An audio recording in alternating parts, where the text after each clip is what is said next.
शुरुआत में एक लेडी अपनी छोटी सी बेटी को लेकर रवि नाम के एक नेता के घर के अंदर रोते हुए जाती है और उनसे पूछती है कि मेरा पति कहाँ पर है। तब रवि का बेटा कनन कहता है कि देखो आज पूजा वाला दिन है, हम सभी अपने काम में बिजी हैं, तुम हमारे घर के बाहर तमाशा मत करो। पर वो लेडी कहने लगती है क्या सिर्फ तुम ही लोग अकेले धंधा करोगे? मेरे पति से तुमने पिछली बार भी लड़ाई की थी और इस बार तो गायब भी कर दिया उसको। देखो अगर मेरे पति को कुछ भी हुआ तो मैं तुम्हारे घर के एक एक सदस्य को काट दूंगी। ये सारी बातें सुनकर उस घर के लोग गुस्सा हो जाते हैं और उस लेडी को मार पीट करके वहाँ से भगा देते हैं, ये कहते हुए कि जाओ यहाँ से, पूजा वाले दिन हमारा मूड खराब मत करो। तब इस बात पे रवि अपने बेटे करण से पूछता है कि बेटा क्या तुमने सच में उस औरत के आदमी को मारा है? वो कहता है कि नहीं पिताजी, अगर मैंने मारा होता तो मैं एक्सेप्ट कर लेता, आपसे क्यों छिपाऊंगा मैं। दूसरी ओर उस लड़की की बच्ची कहती है कि माँ वहाँ पे चिकन वगैरह मिल रहे थे, मुझे चिकन खाना है। वो जिद करने लगती है तो वो लेडी अपनी बेटी को मारते हुए कहती है कि यहाँ तेरे बाप का अता पता नहीं है, तुझे चिकन खाना है। बच्ची बेचारी रोने लग जाती है, इससे फिर माँ का दिल भी पिघल जाता है और वो वापस रवि के घर आ जाती है। घर के अंदर खाने के स्टॉल लगे होते हैं जहाँ अभी भी कोई नहीं होता,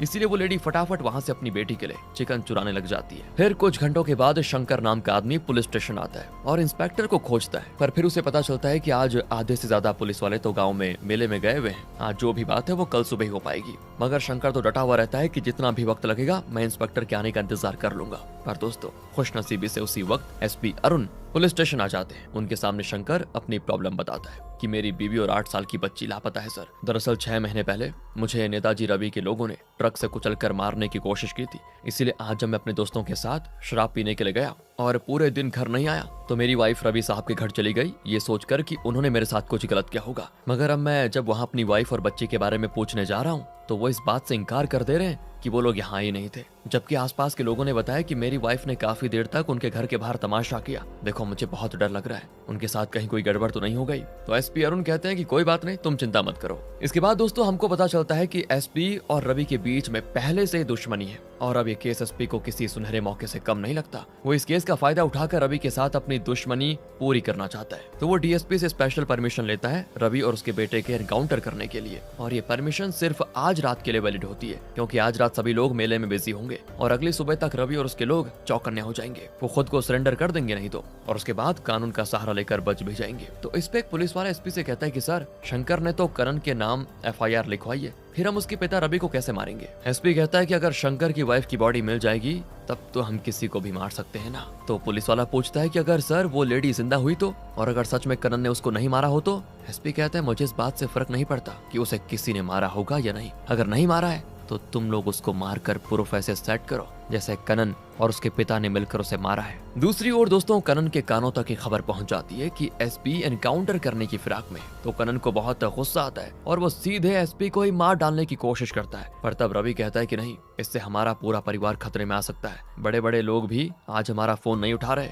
इसका मतलब है सभी मिले हुए हैं, बस आज की रात हमें किसी तरह खुद को बचाना है और कल होते ही हम कोर्ट में सरेंडर कर देंगे, इसलिए तुम आज की रात अंडरग्राउंड हो जाओ। फिर रवि जाता है एसपी ऑफिस और वहाँ एसपी से बातचीत करके मैटर सॉल्व करने की कोशिश करता है। वो हाथ पैर जोड़कर अपने बेटे की जान की भीख भी मांगता है। वो कहता है कि देखो उस लड़की के साथ जो कुछ भी हुआ हमें नहीं पता, पर हम कोऑपरेट करने को तैयार हैं। देखो सुबह होते ही मैं अपने बेटे को कोर्ट में सरेंडर करवा दूंगा। मगर एसपी उसका सहयोग करने से मना कर देता है और डांट कर भगा देता है उसे। दूसरी ओर पुलिस की टीम रवि के घर पहुंच जाती है। इस वक्त घर पे सिर्फ औरतें और बच्चे होते हैं। पुलिस वाले उनसे पूछताछ करते हैं तो जो सच में हुआ था वो लोग बता देते हैं, पर अचानक वो देखते हैं कि पुलिस वाले एक लाश उनके आंगन में लाकर फोटो वगैरह क्लिक करते हैं, जिससे कि घर की औरतें समझ जाती हैं कि पुलिस वाले हमें फंसाने की कोशिश कर रहे हैं। वो आवाज भी उठाती पर कोई फायदा नहीं होता। तब घर की बेटी रवि को कॉल करके कहती है पुलिस वाले घर पे एक लाश लेकर आए थे, उन्होंने फोटोज भी क्लिक की और आपके ऊपर रेप का केस डाल रहे हैं वो, इसलिए आप घर मत आइएगा। रवि कहता है कि मैं देख लूंगा, लॉयर को कॉल करके अभी घर पे बुलाओ, और सुनो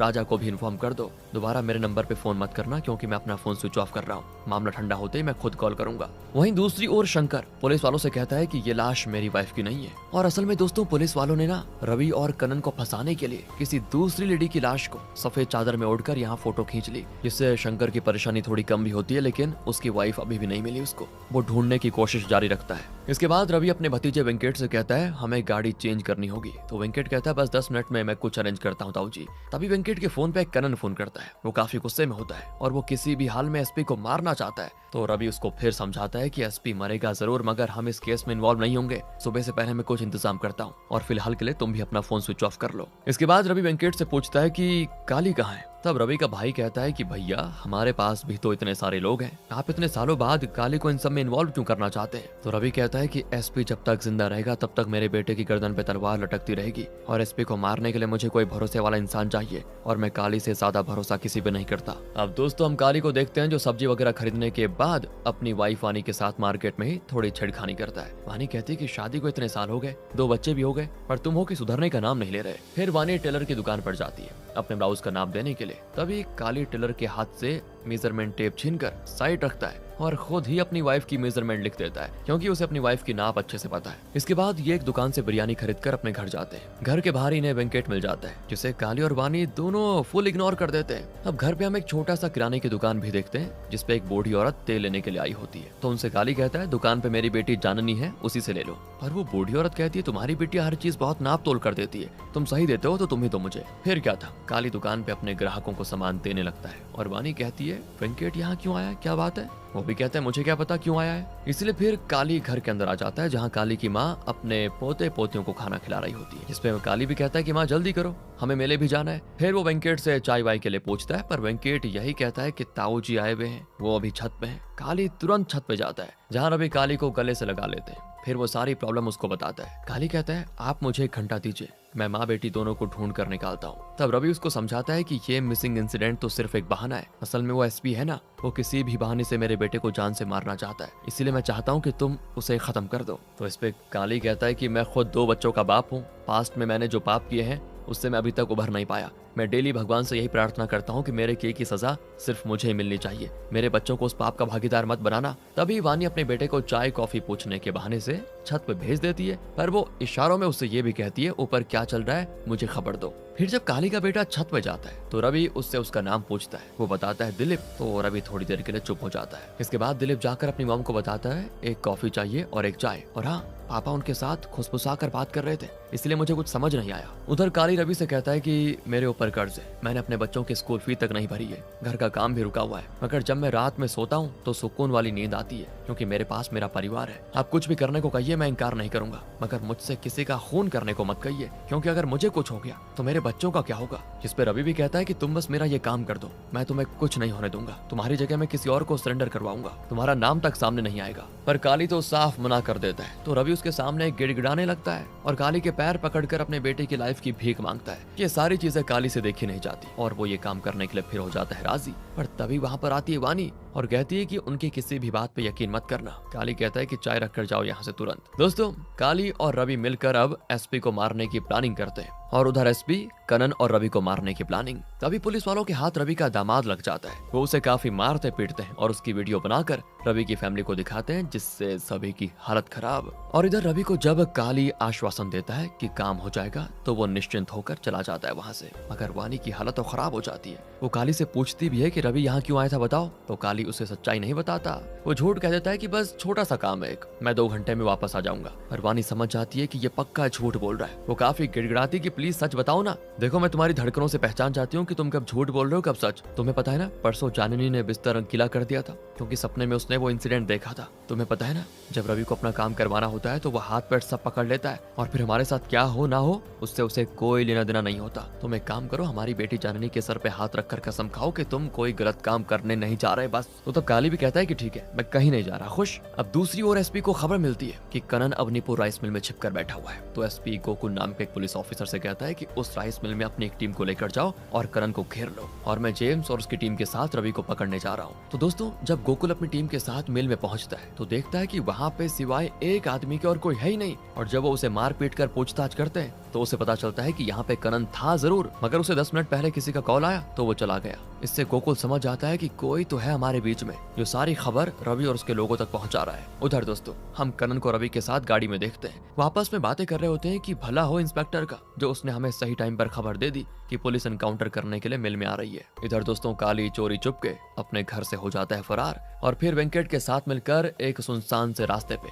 देसी बम का सेटअप लगाता है, क्योंकि रवि ने उसको खबर दी थी कि यहीं से एसपी की गाड़ी क्रॉस होने वाली है। पर सेटअप करते करते अचानक वेंकट को दौरा आ जाता है और वो लुढ़क कर सीधा रोड से खेत में जा गिरता है, जहाँ पे ढेर सारे बॉम्ब रखे हुए थे। अब वो तो भला वो काली का, जो ऐन वक्त पे उसके पैर पकड़कर उसे बॉम्ब से टच होने से बचा लेता है। पर फिर भी उसका प्लान तो फेल हो जाता है, क्योंकि जहाँ पर उसने सेटअप लगाया था उससे पहले एसपी अपनी गाड़ी रुकवा कर वहाँ पे एनकाउंटर की प्लानिंग करने लगता है और फिर आगे निकल जाता है आराम से, क्योंकि काली वेंकट को बचाने के चक्कर में अपना सेटअप पूरा नहीं कर पाया था। और ये सारी बात जब वो रवि को बताता है तो वो थोड़ा गुस्सा भी होता है कि अगर इस दौरान वेंकट की मौत हो रही थी तो होने देते, पर ये चांस मिस नहीं होना चाहिए था। और तब काली कहता है कि कोई नहीं, मैं एसपी के घर में घुस कर उसे मारूंगा। तभी दोस्तों रवि के हाथों से कनन फोन छीनकर काली को धमकाता भी है कि इस वक्त तुम्हारी फैमिली मेले में घूमने गई भी है ना, अगर तुमने हमारा काम नहीं किया सही से तो देखना तुम्हारी फैमिली को ही खत्म कर देंगे। ये जानने के बाद तो काली सबसे पहले जाता है मेले और छिपकर अपनी फैमिली को नोटिस करता है, तो उसे सच में उनके पास रवि के लोग दोस्तों घूमते हुए दिखाई देते हैं। यानी वानी सही कहा करती थी कि रवि किसी का सगा नहीं हो सकता, बस उसको अपना मतलब निकलवाना है। अब दोस्तों काली एसपी की गाड़ी के आगे आकर खड़ा हो जाता है, तो एसपी एक पुलिस ऑफिसर से कहता है कि जाकर चेक करो उसके पास कोई हथियार तो नहीं है,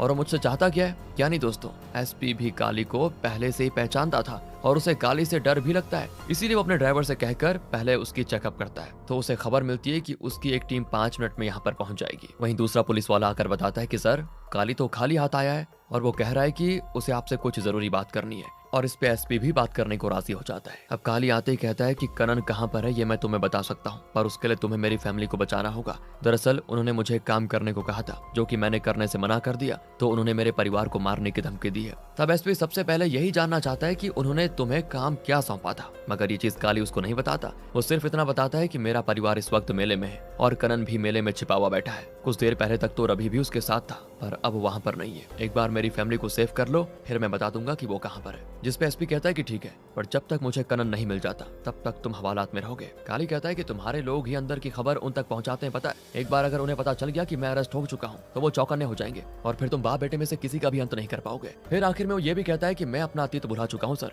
लेकिन अगर मेरे परिवार पे आंच भी आई तो मुझे सब याद आने में देर नहीं लगेगी। इसके बाद वो फुल ऑन स्टाइल में अपना लुंगी ठीक करते हुए चला जाता है और स्टोरी 10 साल पहले शिफ्ट हो जाती है। आज काली की शादी होने वाली है दोस्तों, और काली का बेस्ट फ्रेंड दिलीप बिना रुके बस काम ही किए जा रहा है। पर वेंकट कुछ काम वाम करने के बाद तैयार हो जाता है और फिर काली को देखने जाता है कि वो तैयार हुआ या नहीं, पर वो तो अपने रूम से गायब था। इसीलिए वेंकट कॉल करके दिलीप को ये बात बताता है, तो दिलीप कहता है कि ठीक है मैं पता करता हूँ कहाँ है वो। पर वेंकट के चेहरे का हाव भाव देखकर काली की माँ समझ जाती है कि कुछ तो गड़बड़ है। वो दुल्हन वाले रूम का दरवाजा खटखटाते हुए कहती है कि काली कहीं नहीं मिल रहा, वो तुम्हारे साथ ही है ना। और सच में दोस्तों दोनों ने रात में साथ गुजारी थी और अभी तक काली घोड़े बेच के सो रहा होता है। इसीलिए वानी जल्दी से काली को जगाती है और खिड़की से भगा देती है। फिर काली अपने विंडो से अपने रूम में एंटर करता है, जिससे वेंकट शॉक हो जाता है, क्योंकि उसको तो लग रहा था कि दूल्हे बाबू किसी मुसीबत में पड़ गए होंगे, पर यहाँ तो दूल्हे बाबू अपने होने वाली वाइफ के साथ एंजॉय कर रहे थे। खैर दोस्तों नहाने के बाद काली को अपना कुर्ता नहीं मिलता, तो वो वापस विंडो से वानी के रूम में जाता है, जहाँ वानी उसको एक नया कुर्ता गिफ्ट करती है। काली कहता है कि अच्छा तो मैं नया कपड़ा पहनूंगा और तुम ये साधारण सी साड़ी। तो इस पे वानी कहती है ये तुम्हारी पहली शादी है, मेरी थोड़ी। इस बात पे काली नाराज हो जाता है और कहता है कि चांदनी सिर्फ तुम्हारी नहीं बल्कि हमारी बेटी है। दरअसल दोस्तों वानी की एक बार पहले भी शादी हो चुकी है, पर पता नहीं शायद उसके हस्बैंड की मौत हो गई होगी किसी रीजन से, जिसके बाद ये दोनों मिले और इन्हें एक दूसरे से प्यार हो गया और अब ये शादी कर रहे हैं। और वैसे कल रात इन्होंने जो किया उसकी वजह से वानी के नेक पे एक लव बाइट का निशान भी होता है और बाहर से काली की माँ उसको आवाज लगाई जाती है, जिससे वानी काली पे गुस्सा भी करती है कि ये क्या किया तुमने, देखो।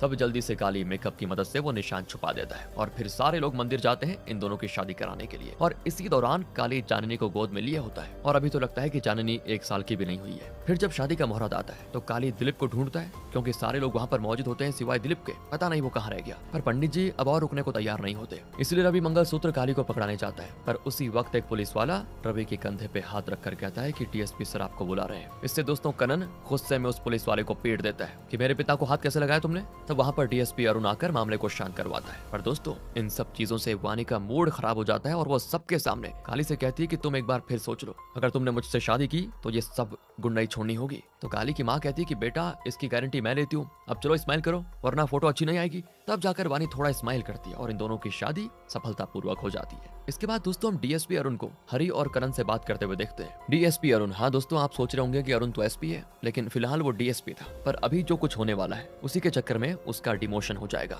और फिर वो एसपी बन जाता है। तो डीएसपी अरुण इनको बता रहा होता है कि दिलीप जो कि काली के साथ रहा करता था ना, उसकी मौत हो गई है, उसका पोस्टमार्टम भी हो गया है और उसके घर वाले उसकी लाश लेने से मना कर रहे हैं। उनका कहना है कि काली से जाकर बात करो, पर मैं अगर डायरेक्ट काली से बात करूंगा तो बात बिगड़ सकती है, इसलिए मैं चाहता हूँ कि आप लोग मेरी हेल्प करो। पर रवि और करण साफ साफ कह देते हैं कि फ्री में तो हम हेल्प करने वाले नहीं, इंस्पेक्टर के ससुर जी से कहकर माइनिंग का कॉन्ट्रैक्ट हमें दिलाने में आप हेल्प करिए और इस काम में हम आपकी हेल्प कर देते हैं। दरअसल दोस्तों डीएसपी के कहने पर इंस्पेक्टर दिलीप से कुछ तो मारपीट करके पूछ रहा था, पर गलती से उसने दिलीप को ऐसा मारा कि वो मर गया। और उस इंस्पेक्टर के ससुर जी एक नेता है, इसीलिए अपने दामाद को इस पछतावे से निकालने के लिए माइनिंग कॉन्ट्रैक्ट रवि के नाम भी कर देते हैं। पर फिर रवि के मन में आ जाता है लालच, और जब शाम में डीएसपी आकर करण से कहता है कि अभी तक हमारा काम क्यों नहीं करवाया, तो वो कॉन्ट्रैक्ट की फाइल वापस करते हुए कहता है हमें माइनिंग कॉन्ट्रैक्ट नहीं चाहिए। और जब ये बात इंस्पेक्टर के ससुर को पता चलती है तो वो डीएसपी से कहते हैं कि पता है मेरी बेटी को नेता की बेटी कहलवाने से ज्यादा इंस्पेक्टर की वाइफ कहलवाना पसंद है। अगर तुम्हारी लापरवाही की वजह से मेरे दामाद की नौकरी गई और मेरी बेटी उदास हुई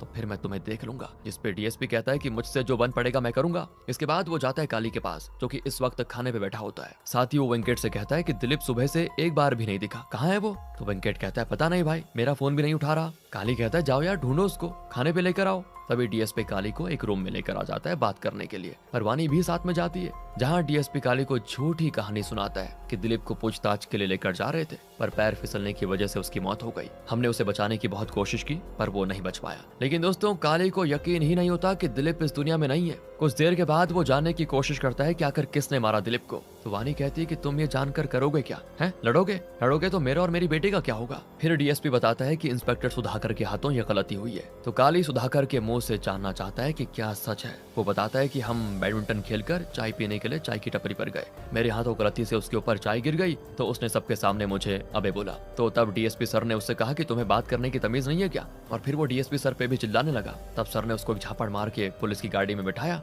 फिर पुलिस स्टेशन में वो वॉशरूम यूज करने गया, पर जब गया तो आया ही नहीं। और जब हम चेक करने गए तो पैर फिसलने की वजह से उसके सर में चोट लग गई थी, जिसकी वजह से बेचारा मर गया। इस पे काली कहता है कि अगर उसने तुम्हें अबे कहा था तो तुम भी बदले में अबे कह देते, मारपीट करके पुलिस स्टेशन में जाने की क्या जरूरत थी? चलो मैं दिलीप के घर वालों से कह देता हूँ बॉडी लेने के लिए। पर डीएसपी कहता है कि तुम्हारा बाहर जाना सही नहीं होगा, तुम फोन पे ही बात कर लो। फिर रात हो जाती है और काली ऐसे बेसुध होकर पड़ा रहता है। उसकी माँ वानी से कहती है तुम कुछ खा लो, तुम खाओगे तो काली भी खाएगा। और फिर बार बार माँ के कहने पर वानी दरवाजा खोलकर खाना ले लेती है, पर वो जैसे दोबारा अंदर लौटती है तो बिस्तर पर से काली होता है गायब। वानी तुरंत समझ जाती है कि वो विंडो से भाग गया। और जैसे ये बात डीएसपी को कॉल पे पता चलती है तो वो टेबल पे अपना खाना छोड़कर तुरंत निकलता है और इंस्पेक्टर सुधाकर के घर जाता है। वहीं काली रवि को कॉल करता है तो रवि तो नाटक करता है कि हमें कुछ देर पहले ये सब पता चला बेटा, पुलिस ने हमें बंदी बना के रखा हुआ था, तो हम किस तरह छूटते? पर बेटा हमें दिलीप के कातिल को मारना होगा, मैं अपने कुछ आदमियों को भेजता हूँ तुम्हारी मदद के लिए। पर दोस्तों उनके आदमी तो बाहर मौजूद पुलिस वालों को ही मार देते हैं जो कि सुधाकर की सिक्योरिटी के लिए तैनात थे।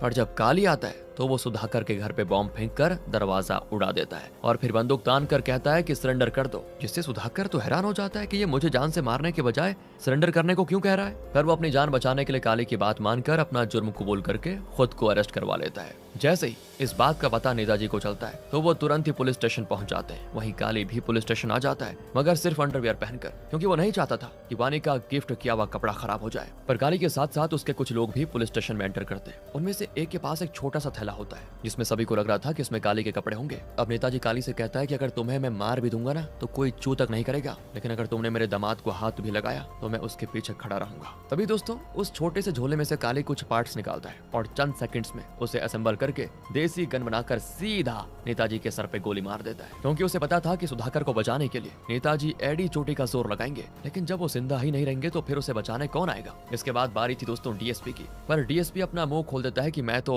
चलो पर आया हूँ, मैंने जो किया सो किया अपने डिपार्टमेंट के लोगों को बचाने के लिए, मगर तुम्हारे अपने रवि और करण ने दिलीप की मौत पे नेताजी से पहले माइनिंग की डील की थी, फिर उन्हें लगा कि ये मौका बार बार नहीं आएगा, इसीलिए उन्होंने वो डील को छोड़ दिया ताकि वो बदले में कुछ और बड़ा मांग सके। लेकिन जब मैंने डायरेक्टली तुमसे बात कर ली तो रवि ने तुम्हारा यूज करके नेताजी को ही मरवा दिया ताकि फ्यूचर में वो नेता बन सके। दोस्तों इसके बाद सीन प्रेजेंट में शिफ्ट होता है। काली की टिप देने की वजह से एसपी अरुण कनन और उसके साथ मौजूद लोगों को पकड़ लेता है। तब कनन कहता है कि तुम्हें जो चाहिए वो मांगो ना, मुझे मारकर तुम्हारा क्या फायदा होगा। तब एसपी कहता है कि मुझे तुम्हारा बाप चाहिए, पर कनन मुंह नहीं खोलता। और तब एसपी कनन और उसके साथ मौजूद तीनों लोगों को उठाकर सुनसान इलाके में लेकर आ जाता है जहाँ पे ढेर सारे टूटे फूटे घर होते हैं। वहाँ फिर वो काली को भी लेकर आता है और कहता है कि तुम किसी तरह कनन से बात करके उसके बाप के बारे में पता लगाओ। पर काली मना करता है और तब एसपी अरुण भी काली को धमकाता है कि तुम्हें तुम्हारी फैमिली प्यारी है ना, आधा काम तो तुमने कर ही दिया है, पूरा भी कर दो, वरना बाप बेटे में से जो भी बचेगा वो तुम्हारे लिए प्रॉब्लम क्रिएट करेगा। तभी काली एसपी के कहने पे रूम में जाकर ऐसे प्रिटेंड करता है जैसे उससे भी एसपी ने अरेस्ट कर लिया हो।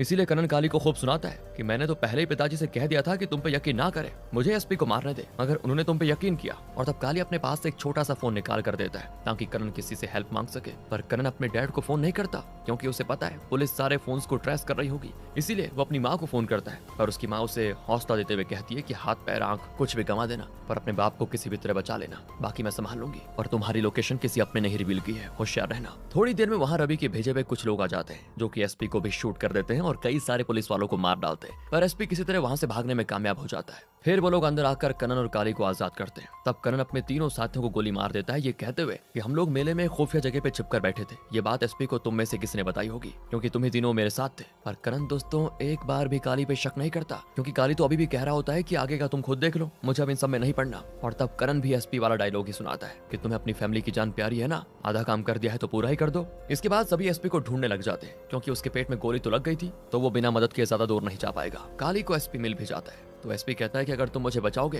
तभी तुम खुद भी बच पाओगे, वरना एसपी को मारने का अंजाम क्या हो सकता है ये तुम्हें पता चल जाएगा। इसलिए काली एक और पुलिस वाले की मदद से एसपी को गाड़ी से भगाने का इंतजाम करता है और फिर कनन के लोगों को डाइवर्ट करने की कोशिश भी करता है। पर वो लोग आखिरकार एसपी की गाड़ी को ब्लास्ट करके उसे पकड़ ही लेते हैं। लेकिन वो एसपी को जान से नहीं मारते अभी क्योंकि उसे पता है आगे पुलिस की टीम आती होगी, इसलिए एसपी को ढाल बनाकर वो यहाँ से बचने की सोचते हैं। फिर जैसे ये लोग गाड़ी से थोड़ी दूर आ जाते हैं तो कनन कॉल करके अपने पिता को बताता है कि जख्मी एसपी हमारे कब्जे में है और मैंने उन तीनों गद्दार लड़कों को मार दिया। तो रवि कनन पे गुस्सा करता है कि बिना किसी पुख्ता सबूत के तुमने अपने लोगों को क्यों मारा, कोई और भी तो खबर ही हो सकता है ना। इसके बाद वो काली से कहते हैं कि तुम अब घर चले जाओ, वेंकट भी तुम्हारी फैमिली को सही सलामत घर लेकर जा चुका है। तभी कनन का दिमाग घूमता है दोस्तों और उसका शक जाता है काली पे, इसीलिए वो वहीं पे गाड़ी रुकवा कर एसपी के फोन से उसका कॉल हिस्ट्री चेक करता है और उसे दिखाई देता है कि उसकी और काली की लगातार कॉल पे बात हो रही थी। इसीलिए अब वो काली को मारने की कोशिश करता है पर काली भी शांत नहीं बैठने वाला था। वो एक ही झटके में कनन का एक हाथ काट डालता है और फिर वहाँ मौजूद कनन के सारे लोगों को मार डालने के बाद कनन को भी फाइनली मार डालता है। इसके बाद एसपी कहने लगता है कि तुमने मेरा आधा काम तो कर दिया, यहाँ से अब तुम जा सकते हो, रवि को मैं संभाल लूंगा।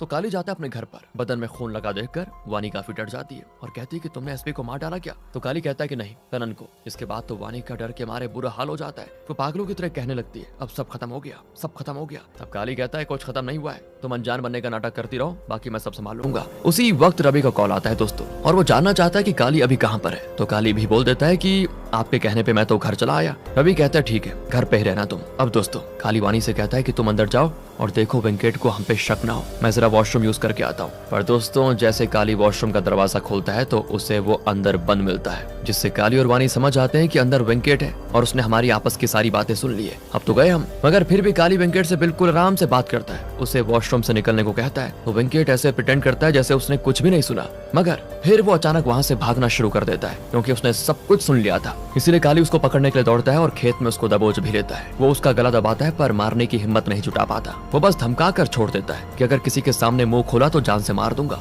पर तभी काली नोटिस करता है कि वेंकट को फिर से दौरा पड़ने लगा है और वो पानी मांग रहा है। इसीलिए काली जल्दी से अपने घर आता है पानी लेने के लिए। पर इससे पहले कि वो खेत में वापस आता, वहाँ रवि अपने पूरे परिवार के साथ आ जाता है जो कि एक ट्रक में छिपकर शहर में घूम रहा था। अब वो सबसे पहले वेंकट के बारे में पूछता है तो काली कहता है यहीं कहीं होगा। फिर वो रवि की वाइफ से कहते हैं कि बेटे मेरे बेटे को कहीं से भी ढूंढ निकालो, वो और उसके साथ के लोग फोन नहीं उठा रहे। फिर रवि वानी से कहता है कि मेरे परिवार को 1 घंटे के लिए अपने घर पर रखो, मैं और काली मिलकर कनन को ढूंढ लेकर आएंगे। पर घर में जब कनन की माँ वेंकट का फोन देखती है तो कहती है फोन चार्ज पे लगाकर वेंकट कहाँ चला गया। तो वानी कहती पता नहीं यहीं कहीं होगा, अभी आ जाएगा थोड़ी देर में, आप लोगों को कुछ दूध चाहिए क्या। तो कनन की बहन सिरजा कहती है हाँ मुझे हॉर्लिक्स चाहिए। अब जैसे ही वानी उसके लिए किचन में हॉर्लिक्स लाने बुलाने जाती है। वैसे ही सीरजा अपने डैड को कॉल करके कहती है फोन स्पीकर पे तो नहीं है ना? पापा, मुझे लग रहा है भाई के गायब होने में काली और उसकी फैमिली का हाथ है, क्योंकि हमसे हर टाइम चिड़ी रहने वाली वानी आज हमसे बड़े प्यार से बात कर रही है, कुछ तो गड़बड़ है। तब पहले तो रवि बड़े प्यार से काली से पूछता है मेरा बेटा कहाँ है, और जब वो उसे कुछ नहीं बताता तो काली को पीटते हुए उसे उसके घर लेकर आता है, जहाँ फिर वो काली की पूरी फैमिली के साथ मारपीट करता है। तभी सीरजा नोटिस करती है कि गाड़ी के आसपास कुत्ते घूम रहे हैं, और जब रवि गाड़ी खोलता है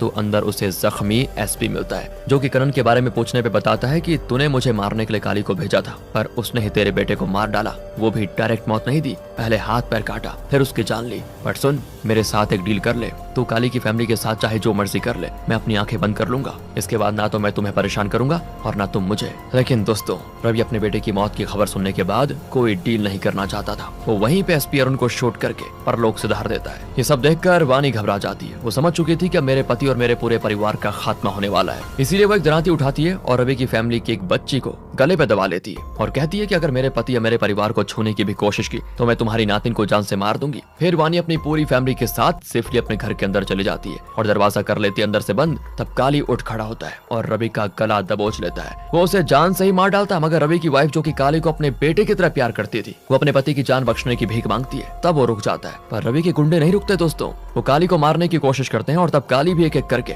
उन सभी को मारने लगता है, मगर अचानक सीरजा कांच की बोतल काली के पेट में घुसा देती है, जिसके बाद काली थोड़ा कमजोर पड़ जाता है और सभी उसे पीट कर मारने लगते हैं। तब लास्ट में वो कहता है कि रवि अंकल, मैंने आपको माफ किया, आप जा सकते हो। और तब रवि गुस्से में जान से मारने का उसे ऑर्डर देता है। कुछ देर के बाद काली कहता है कि अच्छा ठीक है, मैं बताता हूँ कि आपका बेटा कहाँ है, मगर पहले मुझे पानी पिला दीजिए। वो पानी पीने के बहाने से चलकर रवि और उसकी वाइफ के नजदीक जाता है और फिर उन्हें एक घड़ी की ओर इशारा करता है। तो रवि और उसके गुंडे उस घड़ी में रखे बॉक्स को खोलते हैं, पर उसके अंदर था देसी बॉम्ब, जिसके पतली सी तार काली ने अपने पैर में फंसा के रखी हुई थी। वो तुरंत ही उसे तान देता है, जिससे एक ब्लास्ट होता है और वहाँ मौजूद सारे लोग मारे जाते हैं। आगे काली रवि की माँ से माफी मांगते हुए कहता है, मुझे मेरे परिवार की रक्षा करनी थी, मैंने मौका दिया था अंकल को यहाँ से जाने का, और वो नहीं माने। आप कम से कम अपनी बेटी, बहू और नातिन पोते को लेकर चले जाइए। दोस्तों, अब हम काली को अपने पूरे परिवार के साथ बस यहाँ से दूर जाते हुए देखते हैं। नेक्स्ट स्टॉपेज पे जब बस रुकती है तो पता है कौन चढ़ता है? शंकर और उसकी फैमिली। अरे वही शंकर और उसकी फैमिली जिसकी वजह से इतना बखेड़ा खड़ा हुआ था।